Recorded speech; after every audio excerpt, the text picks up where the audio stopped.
ரெடியா? Measurement tape எல்லாருமே use பண்ணுறோம். ஆனால் கரெக்டாக ப்ராப்பராக யூஸ் பண்ணுறோமா? கரெக்டாக ப்ராப்பராக யூஸ் பண்ணதுன்னா என்ன?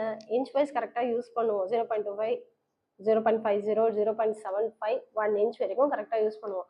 ஆனால் இன் பிட்வீனில் அந்த பாயிண்ட்ஸ் கொடுத்துருக்காங்களே, பார்த்துருக்கீங்களா?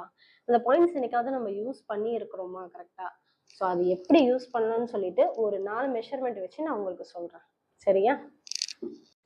இது மெஷர் டேப் சாட். இது என்னுடைய யூடியூப் சேனல்லையுமே அப்லோட் பண்ணுறேன், நீங்கள் பார்த்துக்கோங்க. சரிங்களா? இதில் ஃபஸ்ட்டு மெஷர்மெண்ட் நம்ம இப்போ பார்க்கலாம். ஃபஸ்ட்டு மெஷர்மெண்ட் 35.5 டிவைடட் பை 4 8.87 வருது. ஸோ அந்த 8.87ல் இங்கே சாட்டில் எங்கே இருக்குன்னு நம்ம இப்போ பார்க்கலாம். சாட்டில் பார்த்தீங்கன்னா 0.87ன்னு இருக்குது. இந்த 0ன்றது 8ஆகவும் வரலாம், 9ஆகவும் வரலாம், 7ஆகவும் வரலாம். உங்கள் மெஷர்மெண்ட்க்கு ஏற்ற மாதிரி வரலாம். ஸோ 0.87 இங்கே இருக்குது. கீழே இருக்கிற காலமில்